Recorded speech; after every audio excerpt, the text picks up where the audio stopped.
Adilson Trindade. Hoje nós temos aí um assunto bem quente para a gente comentar aqui. O governador Eduardo Riedel, a gente anunciou aqui no início do jornal hoje os nomes, né, dos 5 novos secretários, dos 11, né, que vão assumir aí as pastas a partir de janeiro. E aí a gente percebeu que tem uma situação aí que o Riedel está reunindo as pessoas para montar esse time aí de frente, que representam aí alas desde a direita, passando pelo centro, vai para a esquerda, quer dizer, ele está reunindo todo mundo, né? Bom dia. Bom dia, Lígia. Olha, esse é um secretariado eclético, ideologicamente, né? Porque ele está reunindo na equipe dele rivais históricos da política de Mato Grosso do Sul, partidos, né? Rivais. Por exemplo, o Eduardo Riedel, ele trabalhou, deu muito pela eleição do Bolsonaro e contra, evidentemente, contra o Lula. Só que a equipe dele vai ter bolsonarista, vai ter lulista e vai ter também secretário de pessoas ligadas ao centro, entendeu? Nós temos, por exemplo, assim, a Simone Tebet, que foi uma candidata a presidente da República, vai estar o marido dela lá no secretário também. A gente falou isso aqui até da importância da presença dele para fazer essa ponte também com o governo federal. Exatamente. Né? E ele será o chefe da Casa Civil. Isso também mostra, viu? Pelo que a gente notou na transição, nessa comissão de transição, não foi feita as fusões de secretaria como estava inicialmente. Tinha, né? O Eduardo Riedel até disse para nós aqui que ele tinha a intenção de fazer fusões, né? Juntar com a secretaria. Pelo jeito, não. A Casa Civil é para a Secretaria de Governo, não vai mais. A Casa Civil vai ficar com o Eduardo Rocha. Mas juntou aí a Casa Militar.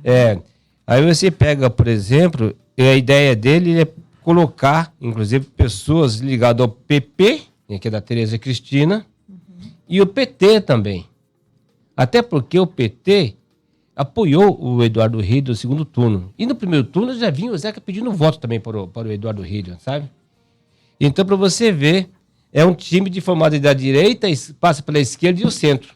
Realmente, bem que você disse, vai ser é um time bem... Imagina só, dentro de uma reunião de secretariado, você vê ali os grandes rivais, um olhando para a cara do outro, né? Mas trabalhando pelo mesmo governo.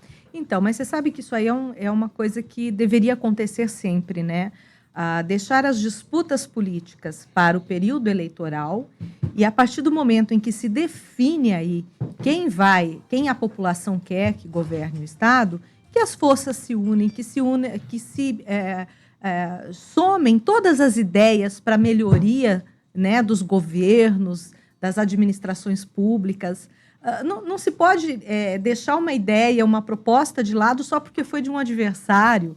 Então, eu acho que a partir do momento em que um governo assume, isso deveria acontecer sempre, né? Porque numa democracia, na república, né? Vamos dizer, na república... Em prol aí do desenvolvimento, da na república, melhoria. Existe a situação e a oposição. E aqui, Eduardo Riedel está formando um governo de coalizão. De coalizão. Isso mostra também, viu, Lígia, que ele não terá oposição na Assembleia. Ele vai ter a Assembleia hoje praticamente toda apoiando ele. Se ele fizesse essa coalizão, um governo de coalizão, juntando os adversários políticos dele, abrindo espaço no governo, não vai ter oposição. E isso aí também pode até, inclusive, viu, influenciar na eleição do novo presidente da Assembleia. Isso pode acontecer. Então, esse cenário lá está tão indefinido, né, Adilson? Sim, porque lá tem 2 do PP, né, o Lones Machado e o Gerson Claro. E lá nós temos lá o PSDB também querendo a presidência. Só que, se é um governo de coalizão, vamos fazer divisão de poder, o PSDB fica com o governo, já tem o governador eleito, né? E se você for falando pela lógica, tá? Uma lógica dentro do governo de coalizão. O Poder Legislativo ficaria com um aliado. Nesse caso, seria o PP, então. Sabe? E o Lones Machado está trabalhando, nas conversas que eu tive nos bastidores, ele já conversou com o Reinaldo Zambuja e já conversou com o Eduardo Riedel, porque ele é considerado o homem da conciliação. Sempre, né? Sempre. Sempre ele foi chamado para esse tipo de mesmo, ele age muito nos bastidores, ele não aparece. Ele não é uma pessoa que fica dando entrevista, não é uma pessoa de ficar falando. É o perfil, né? É o perfil dele, entendeu? E eu conheço o Londres desde 79, vocês nem tinham nascido ainda, né? Então, sabe? Então ele trabalha desse jeito, desta forma. E tem o Gerson Claro que quer ser, também está lutando para ser o presidente. E depois tem a primeira secretaria, que é outra disputa. Entendeu? É outra disputa. Ele o primeiro secretário é o prefeito da Assembleia Legislativa. E aí nós temos uma outra situação de disputa que não se chegou a um consenso em função aí da operação da Polícia Federal, que é dentro do Tribunal de Contas, né, Adilson? Hoje é o último dia aí para inscrição de uma chapa e pelo jeito não vai ter chapa concorrendo à eleição. Não tem número para formar tem, chapa. Né? Não tem, porque dos 7 conselheiros, sobraram 4. E para formar uma chapa precisa do presidente, do vice e do corregedor. E tem o ouvidor também. Só que o ouvidor o presidente pode escolher. Mas a chapa tem que ter esses 3. E está dividido em 2 grupos. De um lado está o Gerson Domingo e está o Osmar Jerônimo. Do outro lado está o Caiate e o Márcio. E está o Márcio Monteiro. Não se forma chapa. E não houve o consenso. Essa falta de consenso, viu, é mais por questão de conflito político mesmo, sabe? É então, questão política. Sim, mas a diferença política. E aí, não tendo eleição, não tendo chapa hoje até o horário, acho que até 1h, é até isso? Até as 3h é o prazo. Nós vamos ficar sabendo se vai ter eleição ou não. De repente, em política, né? Tudo pode acontecer. De repente, pode formar um consenso daqui até lá e formar uma chapa. Sim. Mas, pelo que tudo indica, não haverá essa chapa. Não tendo chapa, não há eleição. Não há eleição, será cancelado. Gerson Domingos continua na presidência do Tribunal de Contas. Sim, mas só que ele tem um mandato, já como ele foi efetivado no cargo de presidente, o mandato dele encerra dia 31 de dezembro. A partir do dia 1º de janeiro tem que ter um novo presidente. Entendeu? E ali há um primeiro entendimento, sabe?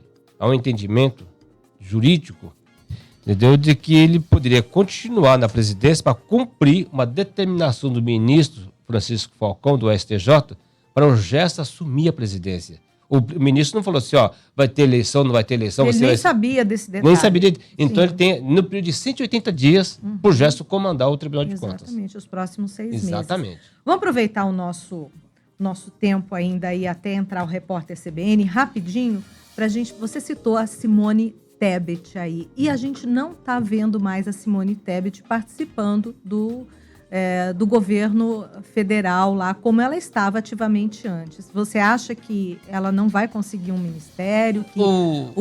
Porque a ala mais esquerdista dentro do próprio PT, né, a ala mais xiita considerada, não via com bons olhos essa aproximação e a entrega de um ministério para o MDB, né?